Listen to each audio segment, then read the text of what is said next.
Pakistan stock market में नया record बन गया। कारोबार का आगाज पर ही 555 पॉइंट्स का इजाफा। 100 इंडेक्स पहली बार 1,49,000 पॉइंट्स क्रॉस कर गया। सरमायाकारों ने अरबों कमा लिए। बलूचिस्तान के इलाके से भी ज़ियारत खुजदार, सौराब, झलमक्सी, हरनाई और कल्लात में बारिश। छत गिरने से खातून और बच्चा जाँ बहा के खातून जख्मी। PTMA के मुताबिक मूसलाधार बारिशों से जानी और माली नुकसानात भी रिपोर्ट हुए। कराची में भी बादल बरस पड़े, कहीं हल्की तो कहीं तेज बारिश। नॉर्थ कराची, न्यू कराची, एहसनाबाद, गुलशन मीमार, यूपी मोड़, पावर हाउस, चौरंगी, बल्दिया, औरंगी टाउन में बारिश। गार्डन, ओल्ड सिटी एरिया, सदर आई चंद्रीगढ़ रोड पर भी बादल खुलकर बरसे। Clifton, defence, Korangi, Malir, Shah Faisal colony, airport के इलाकों में जलथल एक हो गया। North Najmabad, Surjani, FB area में बारिश से मौसम खुशगवार। मुल्क भर में बारिशों का सिलसिला जारी। कलूर कोट, मनकिरा, हैदराबाद, खुशाब में बारिश से नदी नाले भी भर गए, कई देहात डूब गए। चकवाल में मुतादिद फीडर स्ट्रिप। शिगर में मुसलसल बारिश से कब्रिस्तान ज़ेरे आब। चल्लास में मूसलाधार बारिशों और सैलाब के बाद दरिया सिंध की सतह खतरनाक हद तक बुलंद हो गई।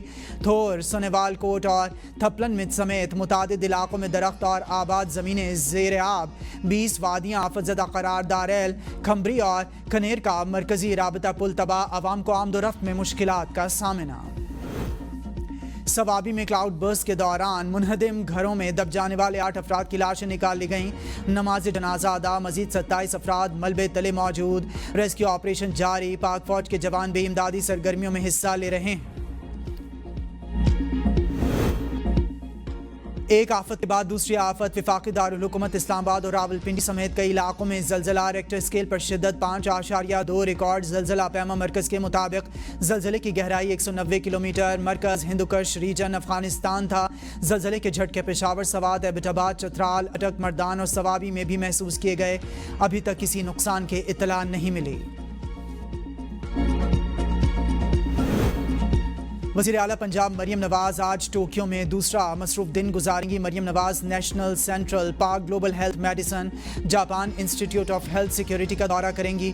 वज़ीर आला Punjab Japan industrial trade organization के हेडक्वार्टर्स जाएंगी। इंटरनेशनल अफेयर के सीनियर वाइस मिनिस्टर से रस्मी मुलाकात भी करेंगी। मरियम नवाज को होंडा के हेड ऑफिस में तफसीली ब्रीफिंग दी जाएगी। वज़ीर आला जापान की वजारत इकॉनमी, ट्रेड एंड इंडस्ट्री का भी दौरा करेंगी। पार्लियामेंटेरियंस फ्रेंडशिप लीग के चेयरमैन से मीटिंग भी schedule. Ministry of foreign affairs में मरियम नवाज और वफ्द के एजाज में आशाया दिया जाएगा। अभी 26वीं आईनी तरमीम हजम कर रहे हैं, 27वीं की ज़रूरत नहीं। नायब वज़ीर आज़म इसहाक डार की लंदन में मीडिया से गुफ्तगू। कहा मुल्क अच्छा चल रहा है और मुल्क में मईशत बेहतरी पर आई है। भारत जंग बंदी की ज़ुबानी खिलाफ वर्जियाँ कर रहा है मगर हम अलर्ट हैं। अफगानिस्तान और ईरान के साथ हमारे ताल्लुकात बेहतर हुए हैं। कश्मीर तनाज़े का हल सलामती काउंसिल की करारदादों के मुताबिक होना चाहिए। पाकिस्तान अमन पसंद मुल्क है, हमसाया ममालिक से प्यार मोहब्बत से रहना चाहते हैं। नून लीग के राना सनाउल्लाह को सेनेट इलेक्शन के लिए टिकट जारी। सेनेट नशिस्त PTI रहनुमा एजाज चौधरी की नाअहली से खाली हुई थी, जिस पर 9 सितंबर को इंतखाब होगा। कागजात नामजदगी आज से वसूली शुरू। 20 अगस्त तक कागजात नामजदगी जमा करवाए जा सकते हैं। उम्मीदवारों के नामों की फहरिस्त 21 अगस्त को जारी की जाएगी।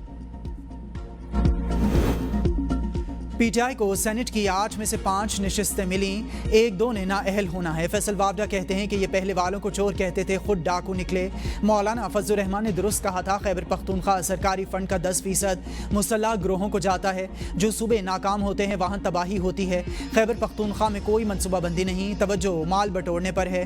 बानी PTI को मुआफ़ी दी जाती है तो ये अलग मामला चल पड़ेगा। फैसल वावडा ने कहा गवर्नर सिंध का आर्जी तौर पर सॉफ्टवेयर अपडेट हो गया है, NFC को दोबारा देखने की ज़रूरत है। अमरीकी सदर ने कहा, चाहता हूं कि दुनिया में अमन हो और सब ममालिक तिजारत करें। डोनाल्ड ट्रंप ने ज़ेलेंस्की को यूक्रेन का 20% छोटा नया नक्शा दे दिया। व्हाइट हाउस में अमरीकी सदर से मुलाकात में यूक्रेनी सदर के साथ बरतानिया, फ्रांस, जर्मनी, इटली, फिनलैंड, यूरोपीय यूनियन और नेटो रहनुमा भी शरीक हुए। गैर मुल्की मीडिया रिपोर्ट्स के मुताबिक अमरीकी सदर ने यूक्रेनी सदर को जो नक्शा पेश किया, इसमें वो इलाके दिखाए गए जो इस वक्त रूस के कंट्रोल में हैं। 4 साला जंग के आगाज से अब तक रूसी फोर्सेज ने यूक्रेन के 20% हिस्से पर कब्जा कर लिया। ट्रंप का प्यूटिन को फोन। रूसी सदर ज़ेलेंस्की से मुलाकात के लिए तैयार। मुलाकात अगस्त के आखिर तक होने की तवक्को। پاکستان کا ایک بار پھر عالمی امن اور استحکام کے لیے اپنے عزم کا اظہار۔ اقوام متحدہ میں پاکستان کے مستقل نمائندے عاصم افتخار احمد نے جنوبی سوڈان کی صورتحال پر اظہار خیال کرتے ہوئے کہا کہ پاکستان امن کارروائیوں کی بھرپور حمایت کرتا ہے۔ پاکستان نہ صرف اپنے ملک میں بلکہ دنیا بھر میں قیام امن کے لیے کردار ادا کرتا رہا ہے۔ سیاسی قائدین کی گرفتاری اور بڑھتی ہوئی کشیدگی 2018 کے امن معاہدے کو خطرے میں ڈال رہی ہے۔ پاکستان سمجھتا ہے کہ جنوبی سوڈان میں امن کا راستہ مشکل ضرور ہے مگر ناممکن نہیں۔ خیبر پختونخوا کے سیلاب سے متاثرہ علاقوں شانگلہ اور بنیر میں پاکستان آرمی کے انجینئرز کور کی امدادی کارروائیاں جاری۔ پیر بابا بائی پاس کو ہر قسم کے ٹریفک کے لیے کھول دیا گیا۔ عوام کی سہولت کے لیے ملبہ ہٹانے کا عمل رات بھر سے جاری ہے۔ گاؤں گوکند جانے والی سڑک کو 3 مقامات سے لینڈ سلائیڈنگ کا ملبہ ہٹا کر کھول دیا گیا۔ بسنوئی اور قادر نگر میں سرچ آپریشن جاری ہے۔ سوابی میں بادل پھٹنے کے باعث طوفانی بارش اور لینڈ سلائیڈنگ۔ فوری رسپانس کے تحت پاک فوج کے دستوں نے سول انتظامیہ کی مدد کی۔ تحصیل ٹوپی کے متاثرہ علاقوں میں کارروائیاں جاری ہیں۔ ہنگامی بنیادوں پر کارروائیاں کی جا رہی ہیں۔ خیبر پختونخوا کے ضلع سوات اور مالاکنڈ میں سرکاری اور نجی اسکول ایک ہفتے کے لیے بند کرنے کا فیصلہ۔ انتظامیہ نے سوات اور مالاکنڈ میں سرکاری اور نجی اسکولز بند رکھنے کا نوٹیفیکیشن جاری کر دیا۔ سیلاب سے متاثرہ علاقوں کے سرکاری اور نجی اسکولز 25 اگست تک بند رہیں گے۔ گرجا گھر ٹائروں پر چلنے لگا۔ سویڈن میں 113 برس پرانے گرجا گھر کی عمارت کو اٹھا کر 5 کلومیٹر دور لے جانے کی تیاریاں۔ فیصلہ چرچ کے زمین میں دھس جانے کے خطرے کے پیش نظر کیا گیا۔ آسٹریلوی ایئر لائن کو ملازمین کو نکالنا مہنگا نہیں، بہت مہنگا پڑ گیا۔ آسٹریلوی عدالت نے کانٹاس ایئر لائن پر تاریخ کا سب سے بڑا 16 ارب روپے سے زائد جرمانہ عائد کر دیا۔ جرمانہ کورونا کے دوران 1800 سے زائد ملازمین کو ملازمت سے نکالنے پر عائد کیا گیا۔ ایئر لائن نے جرمانہ ادا کرنے کی حامی بھرتے ہوئے ملازمین نے معافی بھی مانگی۔